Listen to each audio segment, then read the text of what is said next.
Hadirin yang kami hormati, acara Legal Expo 2021 akan segera dimulai. Para peserta dipersilahkan untuk mematikan mikrofon selama acara berlangsung. Untuk mendapatkan pengalaman Legal Expo secara prima, maka pastikan bahwa Anda memiliki koneksi internet yang stabil. Terima kasih.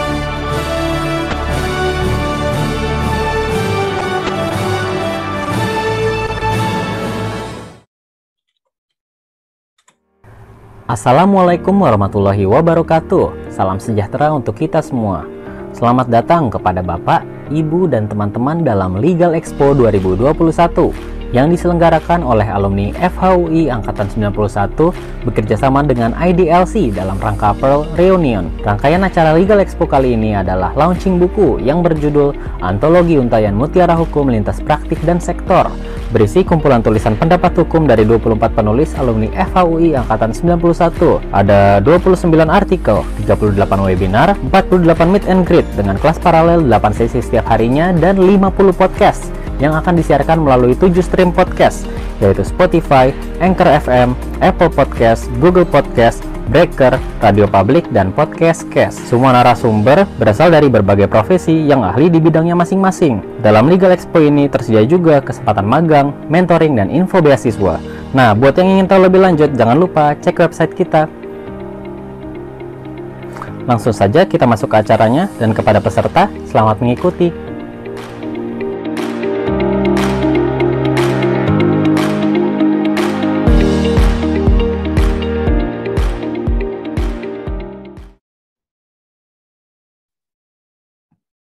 Baik, terima kasih. Bismillahirrahmanirrahim. Assalamualaikum warahmatullahi wabarakatuh. Teman-teman, alhamdulillah hari ini di hari kedua acara Legal Expo 2021 ini kita akan bicara dengan narasumber yang berbeda ya. Dan hari ini kita akan berbicara mengenai bank garansi ya, yang akan oleh pakarnya Mbak Norida Novianti ya. Baik, sebelumnya juga perlu saya sampaikan bahwa teman-teman mohon memperhatikan materi-materi ini. Karena nanti untuk pertanyaan-pertanyaan yang memang sangat inspiratif, sangat menarik, sangat membantu peserta lain, Mbak Novi menyediakan 3 paket pulsa ya. Boleh Halo, boleh Telkomsel, boleh Mentari ya. Yang penting adalah nanti akan ada 2 paket senilai 150.000 dan 1 paket senilai 200.000. Jadi ikuti betul ya. Baik, teman-teman. Izin saya share screen ya. Baik.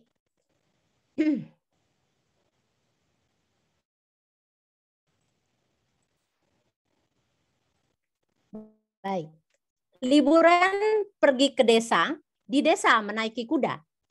Jika ada yang belum kenal pembicara, perkenankan saya membaca CV-nya sedikit saja ya. Baik, ini CV-nya Mbak Novi, pembicara kita hari ini ya. Beliau adalah Sarjana Hukum Universitas Indonesia. Mohon maaf, saya stop share dulu. Sepertinya saya salah memilih ini. Oke. Sebentar.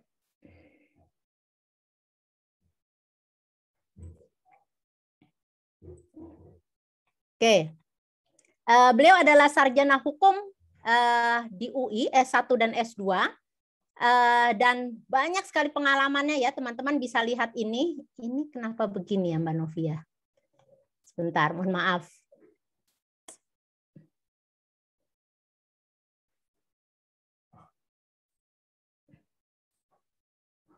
Ya. Sebentar ya.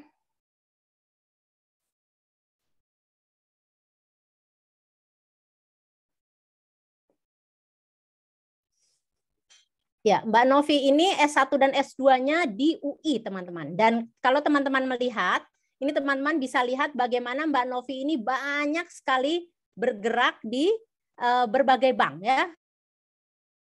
Ada mulai dari terakhir, mohon maaf, terakhir di CIMB ya, dan sebelumnya di beberapa bank lain ya. Baik, tanpa berpanjang kata, izinkan saya untuk memulai sesi ini dan memberikan kepada Mbak Novi. Silakan Mbak Novi. Oke, terima kasih Mbak Nur Hidayah. Oke. Selamat pagi Bapak-Bapak dan Ibu-Ibu semua, para peserta webinar Legal Expo 2021. Terdengar suara saya? Terdengar jelas. Oke ya. Acara ini diselenggarakan dalam rangkaian acara Reuni Mutiara kami, FAUI 91, yang ke-30 tahun ya.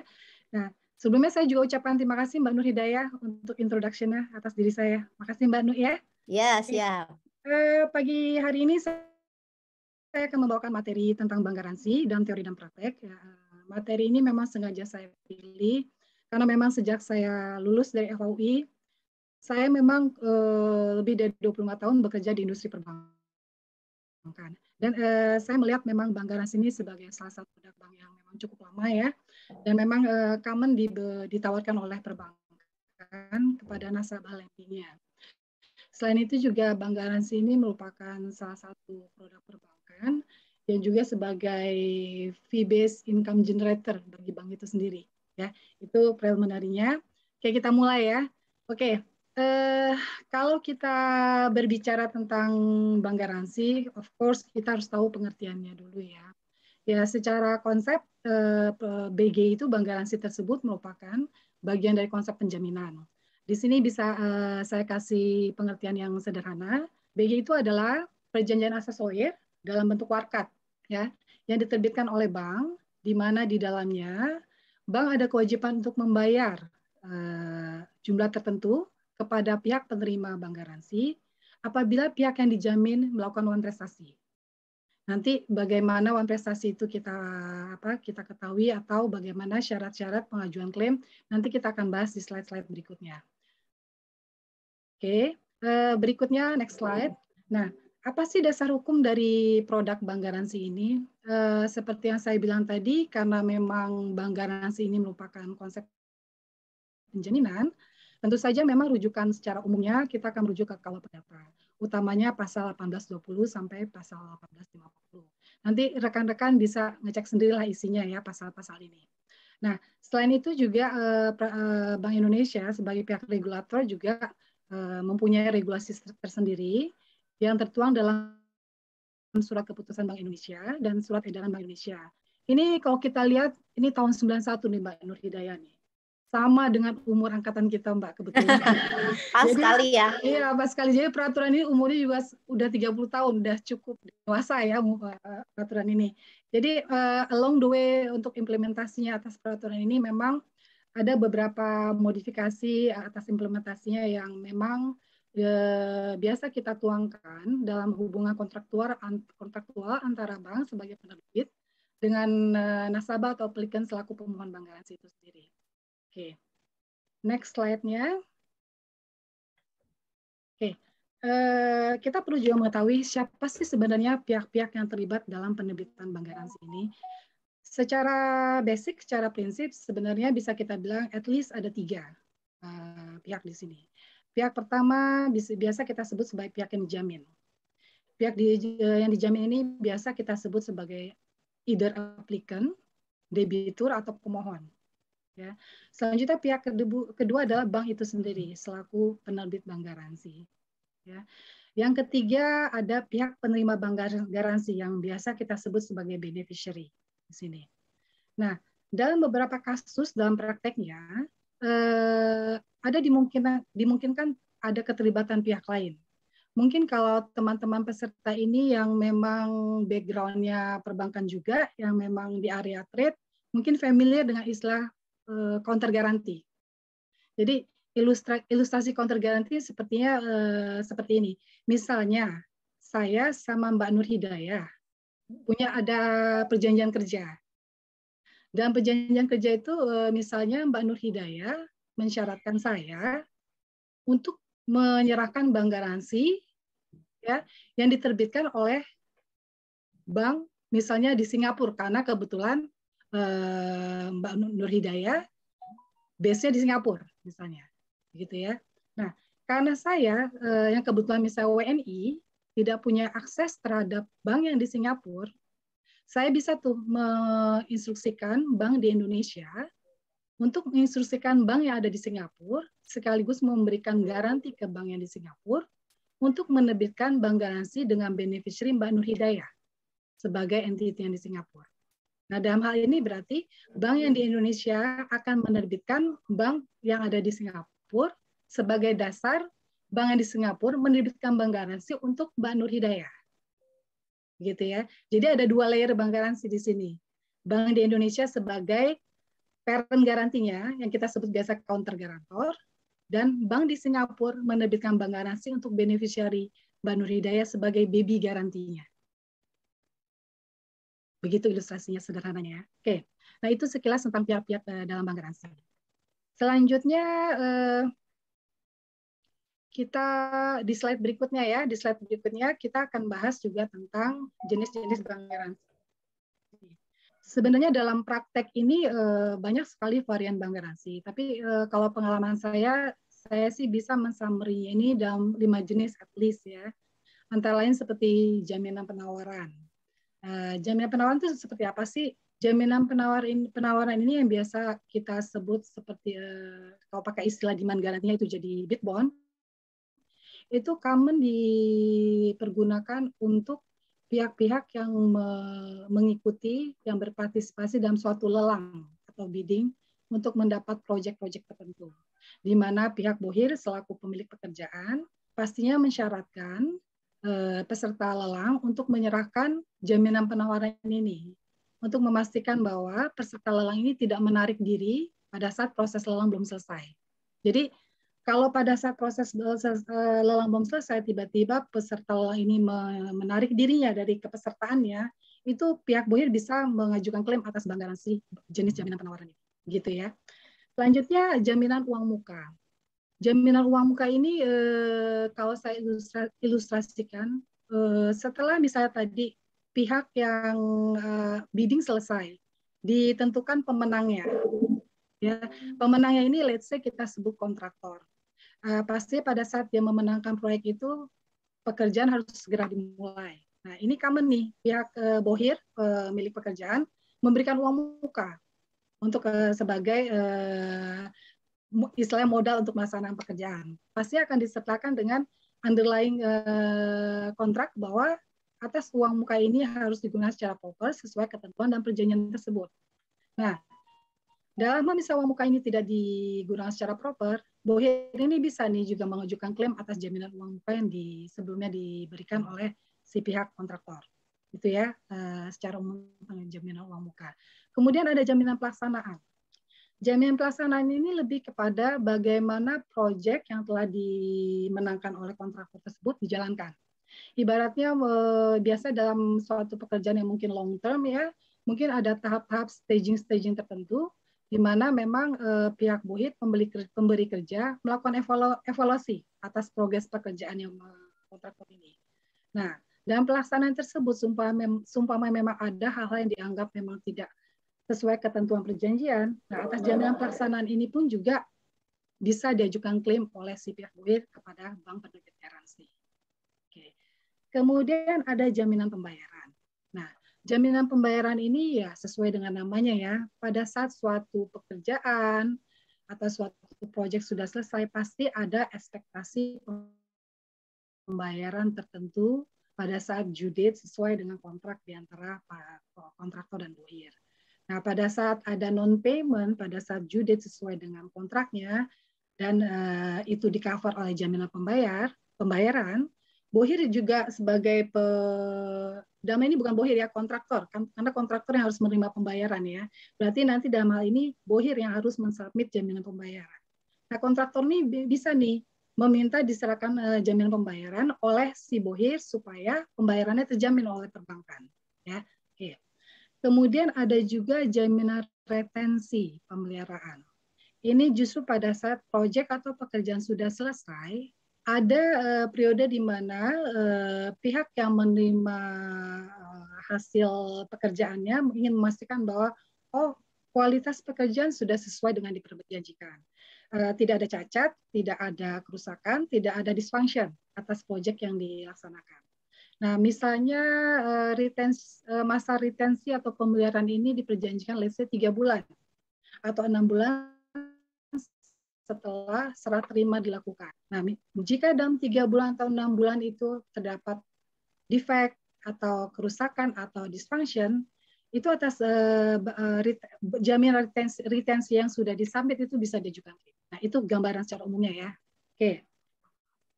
Setelah itu kita coba bahas tentang syarat minimum isi bank garansi. Seperti yang tadi saya sudah jelaskan bahwa yang kita bahas pagi ini adalah bank garansi yang mengacu kepada SKBI dan SEBI ya. Karena nanti dalam prakteknya ada lagi bank garansi yang merujuk kepada international practice seperti demand garansi yang merujuk kepada URDG atau SDLC ya yang merujuk kepada ISP atau UCP.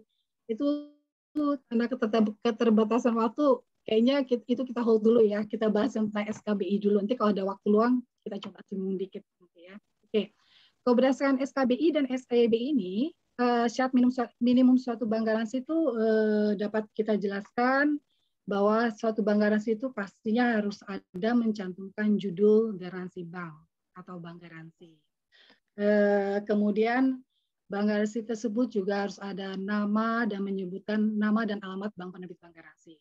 Dan praktek juga tidak jarang bahwa selain alamat kantor pusat, biasanya juga disebutkan nih alamat bank penerbit bank garansi melalui cabang bank mana, melalui cabangnya di mana garansi itu diterbitkan, itu dimungkinkan. Kemudian ada juga requirement tentang bahwa bank garansi tersebut harus mencantumkan tanggal penerbitan bank garansi. Nah, tanggal penerbitan bank garansi ini umumnya akan diberlakukan juga sebagai tanggal berlaku atau tanggal efektif dari bank garansi tersebut. Ya. Kemudian juga ada underlying transaksi yang dijamin. Tadi seperti yang saya sebutkan tadi, yang saya jelaskan tadi bahwa ada karena BG itu adalah perjanjian aksesoar, pastinya akan ada underlying transaksi yang dijamin. Seperti tadi misalnya perjanjian kontrak kerja, ya, yang memang mensyaratkan adanya bank garansi yang harus diserahkan, ya, seperti itu. Kemudian nilai bank garansi juga harus dicantumkan. Nilai bank garansi ini mengindikasikan seberapa maksimum nilai bank garansi itu yang bisa diklaim oleh beneficiary. Ya, bisa nanti cara klaimnya sekaligus, lump sum, atau juga yang dalam praktek ada beberapa yang minta secara parsial, ada seperti itu. Ya. Kemudian ada juga tanggal berlaku dan berakhir bank garansi. Seperti yang tadi saya sebutkan bahwa tanggal berlaku bank garansi tersebut pada umumnya berlaku sejak tanggal BG itu diterbitkan. Tapi ada beberapa kasus dalam praktek, mungkin ini karena kebutuhan administrasi ya antara bohir dan atau kontraktor ya, sehingga mereka meminta diberlakukan tanggal efektif bank garansi itu berlaku mundur, retroaktif.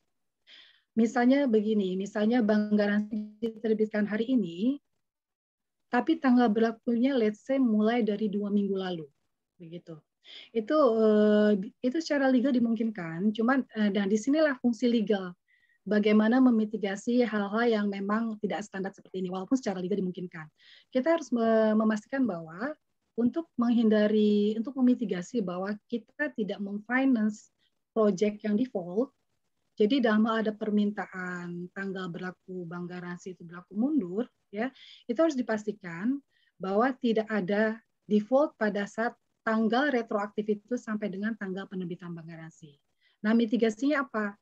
Ini sangat common di bank, kita lakukan bahwa bank meminta pihak applicant ya, yang mengajukan permohonan bank garansi dan atau dimungkinkan dan juga melibatkan beneficiary sebagai pihak yang menerima manfaat untuk memberikan statement letter bahwa sejak tanggal berlakunya bank garansi yang which is efektif berlaku surut sampai dengan tanggal penerbitan bank garansi, mereka confirm tidak ada wan prestasi di underlying kontrak mereka.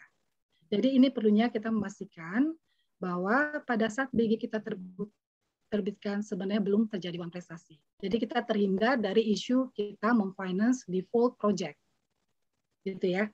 Oke. Selanjutnya ada juga di BG ini harus dicantumkan masa klaim. Masa klaim ini biasa dimulai ya, memang dimulai sejak masa jangka waktu garansi itu berakhir. Kalau berdasarkan SKBI dan SEBI ini ditemukan minimum masa klaim ini adalah 14 hari dan maksimum 30 hari. Nah, ini akan tergantung risk appetite bank masing-masing ya, secara operasionalnya, secara komersilnya. Oke. Selanjutnya, ini yang terakhir yang syarat minimumnya harus ada di bank garansi adalah option pemberlakuan pasal 1831 atau 1832 KUHP data. Ya. Nanti teman-teman bisa cek sendiri isinya apa, detailnya seperti apa. Cuma yang ingin saya sampaikan adalah substansi 1831 itu adalah yang mensyaratkan bahwa beneficiary sebelum mengajukan klaim ke bank, dia harus meminta pelunasan pembayaran terlebih dahulu kepada si aplikan. Nah, sedangkan 1832 kebalikannya. 1832 dimungkinkan beneficiary langsung mengajukan permintaan pembayaran ke bank tanpa harus meminta terlebih dahulu kepada aplikan. Nah, sekali lagi karena bank garansi ini merupakan produk perbankan ya, pastinya perbankan ingin produk mereka kompetitif di antara perbankan lainnya. Yang selama pengalaman saya sih, saya nggak bisa bilang mostly, kayaknya semua yang saya alamin, bank itu lebih menerapkan yang 1832 karena ini lebih market practice-nya memang seperti itu, lebih kompetitif di market, gitu ya. Oke, itu sekilas tentang syarat minimum. Nah, ini yang mungkin akan kita bahas agak lebih detail tentang bank garansi sebagai fasilitas perbankan. Oke. Bank garansi sebagai fasilitas perbankan itu seperti apa sih bekerjanya? Ya, karena bank garansi itu pasti ada risiko kredit. Memang secara umum kita mengemas bank garansi ini sebagai bagian dari fasilitas kredit yang bersifat kontingent. Ya, ibaratnya risikonya tidak langsung karena tidak bersifat cash. Ya. Nah, dalam prakteknya ada dua kategori fasilitas bank garansi ini, yang sifatnya bisa bersifat line facility atau juga yang bersifat non-line facility. Apa itu yang line facility? Line facility itu maksudnya bahwa fasilitas bank garansi ini bisa dipakai secara revolving, ya, selama within plafon amount, ya, plafon kredit berapa, selama masih within plafon amount, dan selama masih dalam periode bank garansi fasilitas bank garansi itu sendiri. Ya. Sementara kalau yang non-line facility ini ada sifatnya lebih kepada one off. Jadi satu selesai dokumentasinya juga masing-masing, gitu ya. Nah, fasilitas bank garansi di perbankan juga bersifat unconditional. Unconditional ini bukan berarti tanpa syarat yang gimana ya, terutama pada saat mengajukan klaim. Intinya pada saat beneficiary mengajukan klaim, tidak ada syarat lain yang harus dituruti selain yang tercantum dalam bank garansi itu sendiri. Makanya harus detail tuh. Apa aja yang mesti disyaratkan oleh kita untuk dipenuhi oleh beneficiary itu harus tertuang secara detail. Ya. Kemudian dokumen terkait bank garansi. Karena tadi saya bilang bahwa bank garansi itu merupakan bagian dari pemberian fasilitas kredit.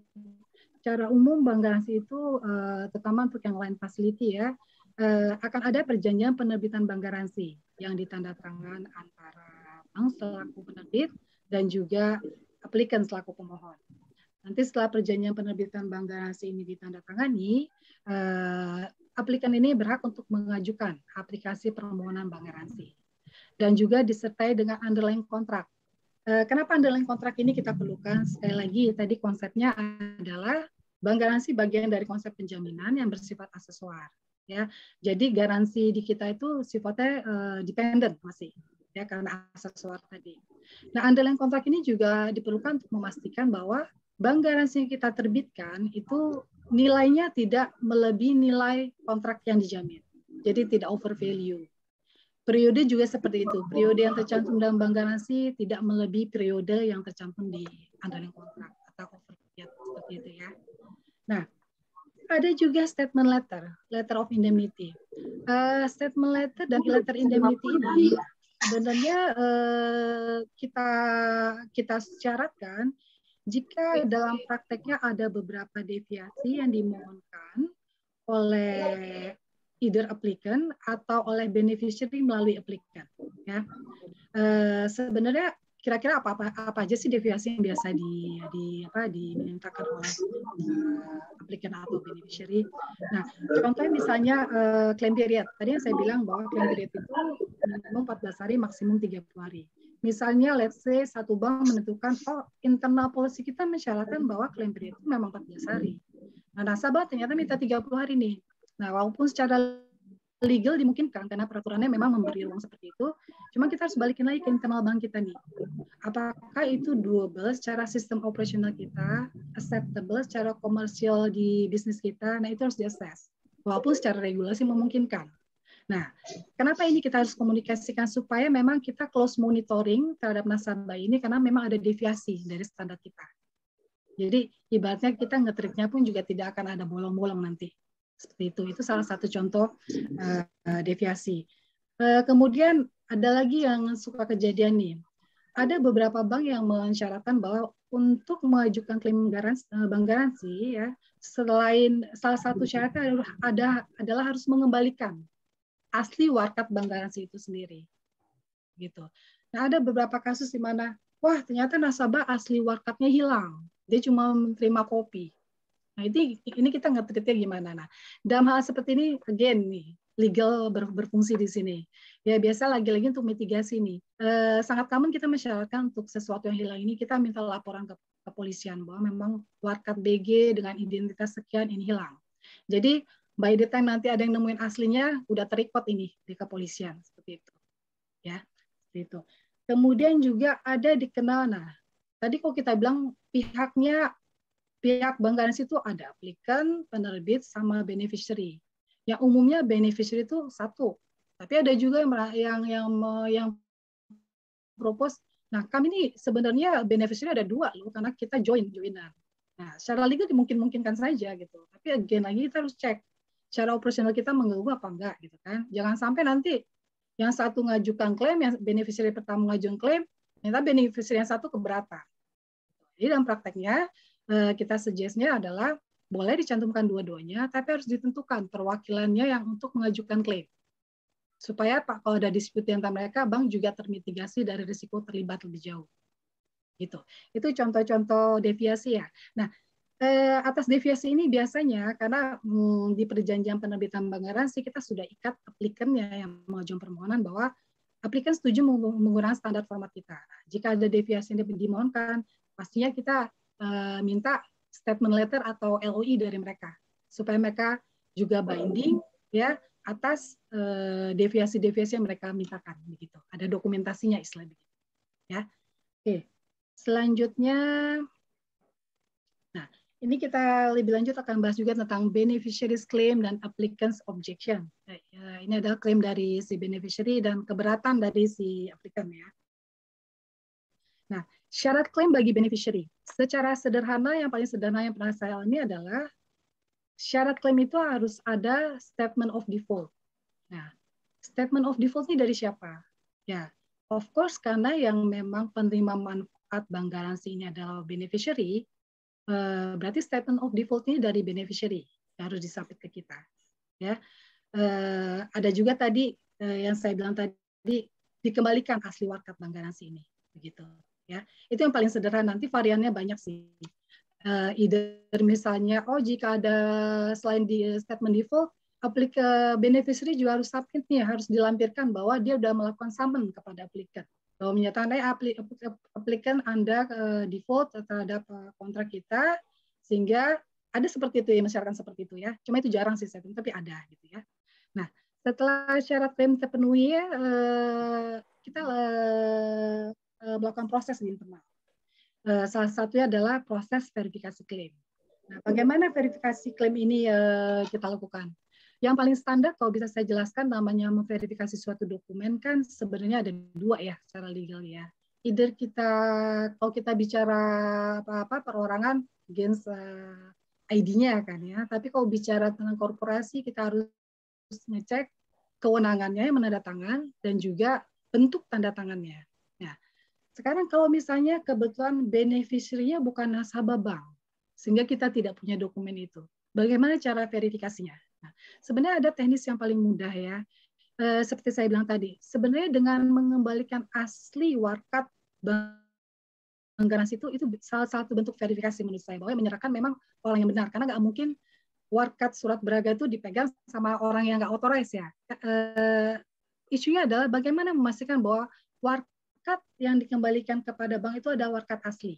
Nah, ini jadi isu juga, cuman beberapa bank approach-nya dan mitigasi sudah ada, karena biasanya warkat bank garansi itu dicetak di paper yang punya security code sendiri. Either dia ada barcode atau bahkan formnya dibeli ke perusahaan tertentu yang memang terregister. Jadi kita punya kontrol sendiri di situ, bahwa memang untuk memastikan bahwa warkat yang dikembalikan kepada bank itu memang benar warkat asli. Nah, balik lagi tadi ke proses verifikasi. Bagaimana kalau misalnya beneficiary itu bukan nasabah kita? Salah satu caranya adalah dengan memang mensyaratkan dalam BG itu sendiri bahwa pada saat beneficiary ingin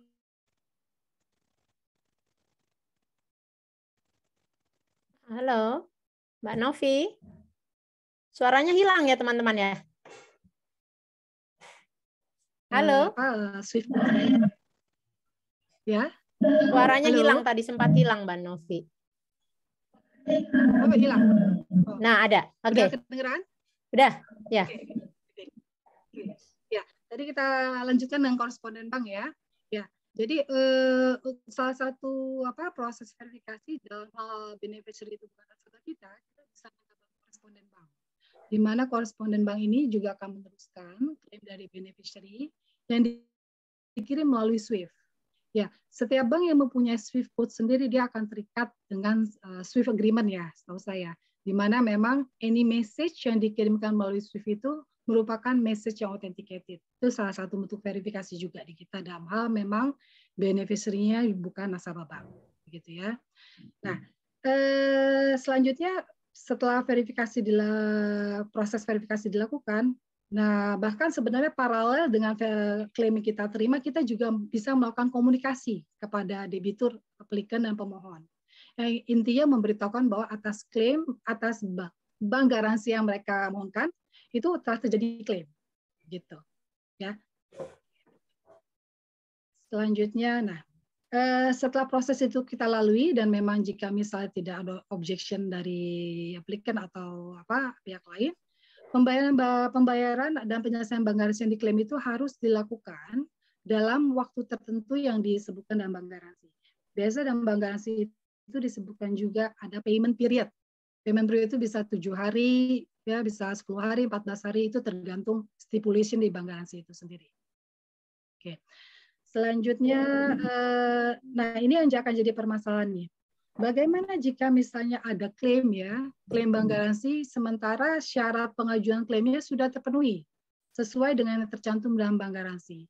Namun setelah kita komunikasikan ke applicant menolak. Applicant merasa dia tidak melakukan prestasi di kontrak di antara mereka. Nah di situ yang posisi bank kesannya jadi dilema ya. Di satu sisi kalau nanti kita bayarkan klaim, nih si applicant-nya bisa gugat atau bahkan tidak akan mau membayar lagi hutang yang timbul atas pembayaran yang kita lakukan. Di satu sisi kalau kita tidak membayarkan klaim dari beneficiary pun bisa gugat kita karena memang syarat klaimnya sudah terpenuhi. Nah, dalam keadaan seperti itu biasanya kita harus balik ke dokumentasi ya. Karena apa? Keberatan dari applicant itu dari sejak kita komunikasi yang pertama kali itu bisa kita ketahui dari respon nasabah itu sendiri ya. Nah, selama proses kita menunggu payment period itu selesai dan kalaupun ada keberatan dari applicant, disitulah kita bisa diskusi negosiasi yang bahkan bisa melibatkan 3 pihak antara beneficiary, applicant, dan bank.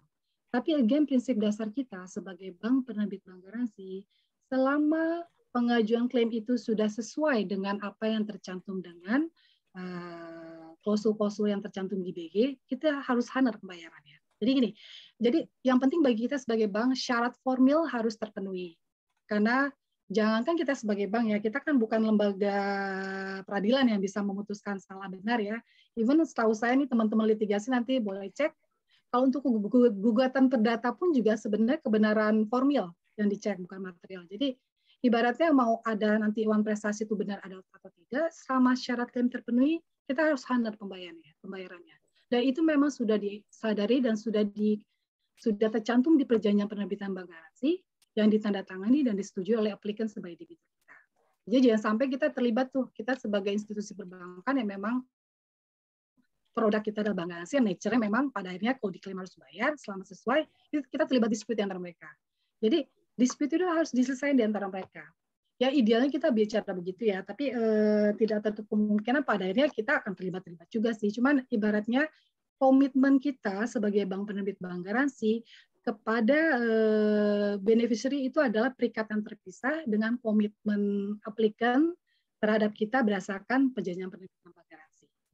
Jadi itu yang mesti disadari. Mbak Novi, boleh dipercepat karena sudah ada banyak pertanyaan. Mungkin 3 menit lagi ya. Okay. Boleh ya? 3 menit. 3 menit lagi, setelah itu tanya jawab ya. 2 halaman lagi, oke. Oke. Justifikasi pembayaran klaim beneficiary di sini ya. Tadi saya bilang ya, apapun yang di challenge oleh applicant ya, selama memang syarat klaim begitu kita harus sadar ya. Karena memang itu sudah diperjanjikan di dalam perjanjian penerbitan bank garansi di mana memang applicant menyetujui hasil pemeriksaan apapun yang dilaksanakan gitu ya. Nah, tapi ada cara lain nggak sih sebenarnya upaya yang bisa dilakukan oleh si applicant? Applicant bisa aja sih mengajukan gugatan ya dengan meminta putusan provisi. Karena putusan provisi itu bisa mencegah bank untuk melakukan pembayaran klaim garansi walaupun itu sudah terpenuhi syarat pengajuan klaimnya. Jadi biasanya putusan provisi untuk supaya kita status quo dulu sih, ibaratnya begitu. Ya, nanti dari saya inti seperti itu Mbak Nur. Nanti kalau mau bahas-bahas contoh kasus di session tanya jawab aja ya. Baik, siap. Terima kasih Mbak Novi ya. Teman-teman, ini sudah ada banyak pertanyaan ya. Izin saya nanti bacakan satu persatu ya. Mudah-mudahan ada waktu kita. Mudah-mudahan dijawab bisa singkat ya Mbak Novi ya. Ya. Sekali lagi ini adalah acaranya Legal Expo 2021-91 karena tadi Mbak Novi bolak-balik bilang ini SK-nya SKBI-nya 91 sama dengan angkatan kita. Iya, betul. Ya, kebetulan ya. Baik. Ini ada pertanyaan dari Aneta Indria. Pertanyaannya adalah mohon petunjuk dari narasumber. Apakah bank garansi boleh dimintakan atau dipersyaratkan dan diterbitkan di tengah-tengah masa periode kredit seseorang. Contohnya sebagai jaminan dari perjanjian restructuring dikaitkan dengan masa pandemik saat ini. Terima kasih. Langsung 2 pertanyaan boleh ya Mbak Novi ya? Oke, boleh. Kemudian yang kedua dari Mbak Novita Andriani. Pertanyaannya, Bu, apabila ada bank garansi untuk pekerjaan konstruksi, lalu kontraktornya ternyata one prestasi, tetapi selaku owner kita masih menunggu nih itikat baik dari kontraktor. Tapi ternyata jangka waktu bank garansinya sudah berakhir. Untuk case seperti ini, owner masih bisa nggak mengklaim bank garansi tersebut? Ya, itu pertanyaannya. Oke, saya jawab yang pertama dulu ya. Jadi balik tadi prinsip, isi minimum bank garansi itu ada salah satunya masalah jangka waktu ya. Jadi bank garansi itu mau diajukan di tengah-tengah jangka waktu fase kredit itu nggak masalah menurut saya. Selama memang tidak melebihi periode atas sesuatu yang dijamin, gitu. Ya, sama seperti amount-nya juga. Misal ini tentang restructuring kredit ya. Misalnya restructure-nya periode dari 2000 ke 2005. BG baru mau dimintakan di 2002 ya nggak apa-apa, selama tidak melebihi 2005, begitu.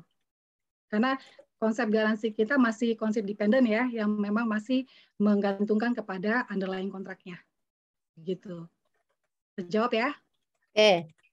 Yang kedua ini case-nya ibaratnya ini masih mau memenuhi itikat baik dari si kontraktornya ibaratnya. Tapi hati-hati Pak, karena bank garansi itu ini Bapak, Pak, Ibu ya Mbak Novita ya. Hati-hati karena bank garansi itu ada periode jangka waktu dan periode klaim. Jadi selama masih diajukan selama dalam periode klaim itu masih dimungkinkan karena periode klaim itu dimulai pada saat jatuh tempo bank garansi itu sendiri. Jadi selama diajukan selama periode klaim itu masih dimungkinkan. Tapi kalau sudah lewat claim period, biasa kita nggak akan honor. Karena BG sendiri udah jatuh tempo berarti, termasuk claim periodnya. Gitu ya. Baik. Kemudian ada lagi Mbak Novi dari Pak Rahmat Hasibuan dari PT Fitrama. Ya, itu Pak Rahmat Hasibuannya sudah buka video sebenarnya ya. Beliau bertanya, bagaimana penyelesaian bank garansi bila diindikasikan ada korupsi? Bagaimana mitigasi resikonya bagi kita pengusaha atas proyek negara atau BUMN ya? Ya. Nah, ini yang di kalangan kita legal memang jadi diskusi ya Pak ya. Memang seperti saya bilang tadi sebenarnya kan kita nih bank selaku yang ada kewajiban membayar, kita hanya mengecek syarat formil sebenarnya kan. Memang ada beberapa kali saya mengalami permintaan, tolong dong di-stipulate di BG-nya bahwa non-payment ini bisa terjadi karena kasus korupsi, ya, kolusi atau whatever ya. Cuma again saya bilang, ini untuk apa? Karena apa? Jangan sampai sesuatu yang bahasanya sebenarnya illegal gitu kan. Kesannya kita seolah memfasilitasi proyek yang proyek yang ilegal dari awal. Karena pada saat beneficiary mengajukan klaim pun juga kita hanya mengecek syarat formalnya saja. Syarat materi itu yang saya bilang perdata pun di pengadilan material juga jarang dipakai atau nggak pernah dipakai bahkan kecuali kok pidana. Jadi kita nggak terlibat di masalah penyebabnya, tapi non payment yang kita jamin. Karena ibarat kalau korupsi kita cantumkan di BG kita, nanti kita dianggap memfasilitasi proyek ilegal, Pak. Kewajiban ilegal. Itu saya nggak suggest ya, cuman kita berusaha meyakinkan beneficiary bahwa selama syarat klaim yang Anda ajukan ke kita sesuai dengan yang dicantumkan di BG, which is sebenarnya menurut saya sangat sederhana sih syaratnya pada umumnya, itu kita pasti akan honor. Begitu sih Pak. Ya. Menjawab ya Pak ya? Ya. Pak Rahmatnya sudah mengangguk-ngangguk ya. Insya Allah paham ya Pak Rahmat. Kemudian ada dari Jeremy Natayal ya, dari Atmajaya Mbak. Beliau bertanya, agak panjang nih Mas Jeremy pertanyaannya. Kalau memang BG bisa menggunakan retroaktif mundur dengan cara memberikan statement letter tidak adanya sengketa, akan tetapi ternyata di tengah perjalanan terjadi sengketa arbitrase di luar negeri, dan pihak yang bertanda tangan sebelumnya telah diganti. Bagaimana pertanggungjawabannya? Itu pertanyaan pertamanya. Pertanyaan keduanya, bisakah BG ini dijadikan sebagai jaminan untuk melakukan restrukturisasi? Ya. Ya, saya jawab yang kedua dulu karena yang pertama nanti saya minta clearance dulu ya, ini maksudnya lebih detail seperti apa. Yang kedua dulu ya. Oke. Ya. Sebenarnya acceptance untuk menerima BG itu sebagai jaminan atau tidak, justru kita kembalikan kepada para pihak. Ya, apakah memang BG itu cukup secara komersial mengcover risiko mereka? Bahkan kadang-kadang di beberapa para pihak juga akan melihat siapa sih penerbit bank garansinya. Mungkin saja mereka meminta bank garansi harus diterbitkan oleh bank di luar negeri atau di Indonesia dengan misalnya yang masuk top 200, mungkin seperti itu. Jadi bisa atau tidak bank garansi itu diterima sebagai jaminan, secara legal bisa-bisa aja, tapi penerimaan itu akan tergantung pada para pihak mau menerimanya seperti apa dan siapa issuernya, begitu sih. Oke. Ya. Nah yang pertama ini maksudnya melibatkan arbitrase di luar, begitu ya? Mas Jeremy mungkin boleh open mic, Mas aja. Jeremy. Selamat siang Bu. Ya, terima kasih Bu. Apakah suara saya kedengaran? Ya, jelas Mas Jeremy. Ya, izin bertanya Ibu. Jadi memang saya pernah ada lihat satu case, dia pernah saya lihat ada bank garansi memang retroaktif mundur. Kemudian bank itu menerbitkan dan ternyata di tengah perjalanan waktu itu ada sengketa di Siak ya. Siap. Dan ternyata sengketa di Siak itu terjadi istilahnya kayak dibilang itu RUPS dadakan untuk menyatakan mengganti direksi semuanya segala macam. Nah, menurut hemat saya mungkin ini untuk mencegah direksi sebelumnya yang bertanda tangan itu biar tidak kena. Apakah kalau secara banknya itu nanti gimana pertanggungjawabannya Bu ya? Ini maksudnya direksi banknya Pak ya? Direksi perusahaannya yang dia pihaknya bukan banknya. Oke, perusahaan ini sebagai beneficiary atau sebagai applicat Pak? Sorry. Saya lihat itu dia sebagai beneficiary Bu. Oh beneficiary yang sudah mengajukan klaim begitu Pak ya? Dia sudah mengajukan klaim. Terus? Pokoknya setelah mengajukan, pokoknya dia di tengah perjalanannya itu adalah diganti semua, Bu, diganti semua jajaran manajemen dan direksinya, tapi sengketanya itu masih berlanjut. Oh, oke. Dan sekarang Oke, sebegini Pak, setahu saya berdasarkan undang PT, penggantian direksi direksi itu tidak menganulir tindakan direksi sebelumnya, kecuali memang di revoke secara jelas ya. Jadi tindakan direksi sebelumnya harusnya tetap mengikat selama memang tidak dirubah dan dicabut oleh direksi yang baru. Karena ini kita anggap sebagai tindakan korporasi, begitu Pak. Jadi tergantung mesti dilihat dulu nih. Jadi ibaratnya tidak serta-merta klaim yang sudah diajukan jadi tidak bisa diproses lebih lanjut selama belum memang ada penarikan dari direksi yang baru. Karena tindakan direksi sebelumnya harus mengikat korporasi tersebut kecuali di revoke di direksi yang baru. Kalau seandainya di revoke oleh direksi yang baru, Bu,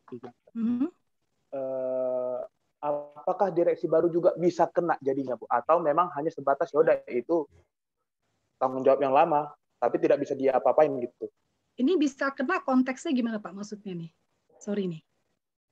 Bisa kena apa nih maksudnya Pak? Maksudnya karena mungkin ada kesalahan dari direksinya kali, direksi sebelumnya. Kesalahan direksi dalam mengajukan klaim begitu? Iya. Jadi gini, ini tergantung ya klaim ini berarti klaimnya jadi dispute ya Pak ya, berarti nggak di-honor sama banknya berarti kayaknya Pak ya? Iya. Nah, karena kalau misalnya klaim itu smooth berjalan lancar, sebenarnya dalam waktu 7 hari atau berapa hari itu cepat selesai ya. Tapi karena berlanjut-lanjut berarti ini klaimnya tidak dibayarkan ya. Ternyata memang terbukti ada kesalahan dari si beneficiary sendiri. Dan kesalahannya ini tergantung jenis kesalahannya apa ya. Apakah itu kalau sudah dicabut ibaratnya mengikat direksi yang baru apa enggak? Biasanya di situ ada kompromi Pak. Ini kan perdata sebenarnya Pak ya. Sebenarnya kalau memang justru yang paling dihindari oleh aplikan sama bank sebenarnya di klaimnya bank garansi ya Pak ya. Tapi kalau ternyata direksi yang baru pun menganggap klaim kita ternyata ada kesalahan nih, kita tarik aja, harusnya bisa dikompromiin aja kayak Pak ya. Karena justru namanya bank garansi itu orang tuh mencegah supaya bank garansi itu diklaim sih sebenarnya itu sih Pak. Jadi kalau memang ada itikat baik dari sisi beneficiary, ternyata kita salah nih ngajukan gugah klaimnya gitu loh. Kita mesti lihat case by case nih kesalahannya apa, mesti lihat dulu. Kalau sifatnya perdata sih sebenarnya itu bisa dikompromikan sih Pak. Karena kan beracara di peradilan juga mahal ya Pak ya. Iya benar Bu. Gitu. Iya, jadi apapun kalau memang bisa dikompromikan itu akan sangat lebih baik. Makanya tergantung jenis kesalahannya apa dulu gitu loh Pak. Oke. Ya. Baik. Ya, baik Bu Novi, terima kasih Bu atas penjelasannya Bu. Mungkin baik, bisa jadi masukan juga Bu nanti. Ini bagus banget nih Mbak Novi. Kalau masih bisa dikompromikan, upayakan dikompromikan dulu ya Mbak Novi. Iya. Baik Mbak Novi, masih banyak pertanyaan, tetapi ini saya mohon maaf karena waktu yang membatasi. Tadi ada 4 penanya, mungkin Mbak Novi boleh pilih dari Mbak Novita, dari Pak Rahmat Hasibuan, Mbak Aneta serta Mas Jeremy ini siapa yang akan mendapatkan pulsa ya? Untuk yang mendapatkan pulsa nanti boleh direct message ke Mas Hanif ya. Di situ ada IDLC Mas Hanif ya. Nomornya berapa? Ya. Ini di sini apa after this nih Mbak Du? Berarti nanti saja apa diumumkan ya? Oke, diumumkannya nanti ya. Mbak Novinya menimbang-nimbang dulu karena semua pertanyaan sama berbobotnya. Kalau sekarang nggak apa-apa biar dicatat. Boleh. Biar mereka langsung. Nanti panitia tolong dicatat ya nomor teleponnya ya. Iya. Mungkin ya tadi yang terakhir ya itu yang menurut Mas saya Jeremy. Ada paling panjang ya loh. Oke. Sessionnya panjang ya. Oke. Mas Jeremy ya. Paketnya berapa ya? Itu paketnya yang mungkin yang 200 ya. Alhamdulillah. Terima kasih Bu Novi. Jadi tolong dicatat di situ ya. Iya. Dikasih ke panitia nomornya ya. Yang kedua, mudah-mudahan mengurangi keruwetan ya Mas Jeremy. Ya. Makasih Bu. Ya, paket yang 150 ini yang tadi dari Mas Rahmat. Oke, Pak Rahmat. Pengajuan klausul tentang pidana tadi yang korupsi itu. Nah, oke ya. Karena saya juga ngalamin juga ini. Oke. Jadi punya teman baru ya Pak Rahmat ya. Ya. Oke, satu lagi Pak. Ini maaf yang kebagian ya. Oke. Ya, bentar ya. Ya, antara Novita sama ini ya, sama Aneta ya. Ya. Ya udah. Novita sama Aneta, oke. Ada yang pertama kok gitu deh, Aneta. Karena bertanya duluan ya. Oke. Mbak Neta, karena duluan, jadi dapat ya. Silakan. Terima kasih banyak langsung. Ibu. Iya, alhamdulillah. Alhamdulillah. Catat ke panitia nomor teleponnya ya. Silakan ke di situ ada nama I depannya IDLC. Kelihatan ya namanya ya. Sebentar. Namanya IDLC Hanif, hostnya ya, yang jadi hostnya ya. Langsung saja kirim chat ke beliau nomor teman-temannya. Baik, Mbak Norida Novianti, Mbak Novi, sahabat saya.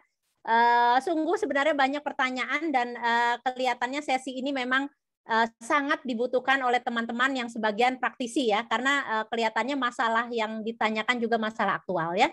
Namun saya minta kata penutupnya Mbak Novi, karena memang waktu yang membatasi ya. Silakan.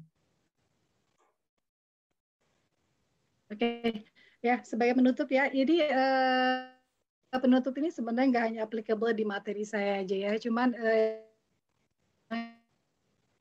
yang ingin saya sampaikan ada kita legal itu bukan hanya sekedar seputar kebolehan atau larangan ya, namun juga ada terkait mitigasi yang harus kita berani sampaikan, berani kita ambil atas mungkin business judgment yang diambil atau diputuskan oleh rekan-rekan bisnis ya. Contohnya seperti yang tadi saya sampaikan tentang yang di-share sama penanya tadi tentang bagaimana jika memang ingin mencantumkan klausul yang keterlibatan kolusi tadi. Nah, di situlah fungsi legal yang berperan di situ. Gimana kita mendiskus risikonya, menjaga reputasi bank, menjaga bank dari potensi gugatan pihak lain. Nah, di situ fungsi legal. Jadi jangan hanya paku hanya masalah boleh atau tidak ya, tapi kita bisa mikirkan mitigasinya. Karena ada beberapa business judgment yang memang pure diambil berdasarkan business consideration gitu. Jadi tolong kita perkuat diri kita juga dengan cara memberikan mitigasi yang acceptable dan doable gitu. Itu aja dari saya Mbak Nu. Terima kasih semuanya.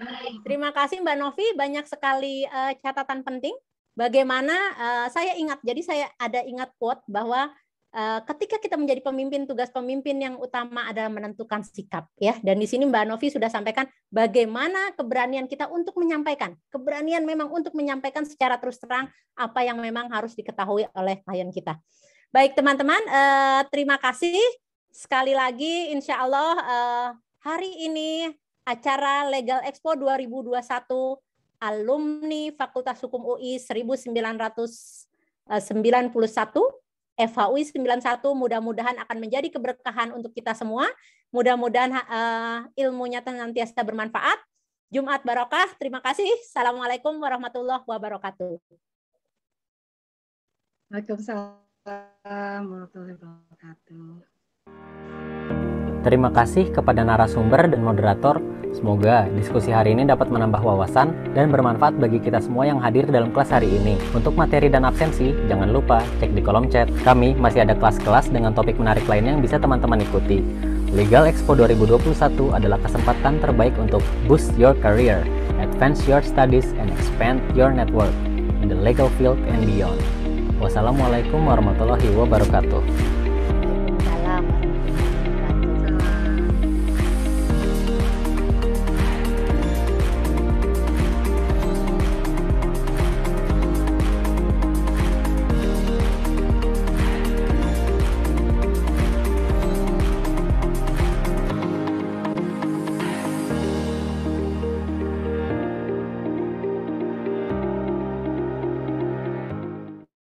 Ya, baik. Terima kasih kepada Ibu Norida dan Ibu Sri atas partisipasinya. Terima kasih juga kepada bapak-bapak, ibu-ibu, dan teman-teman sekalian yang sudah meremehkan acara ini.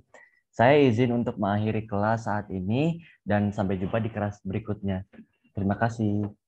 Terima kasih Mbak Novi semuanya. Ya.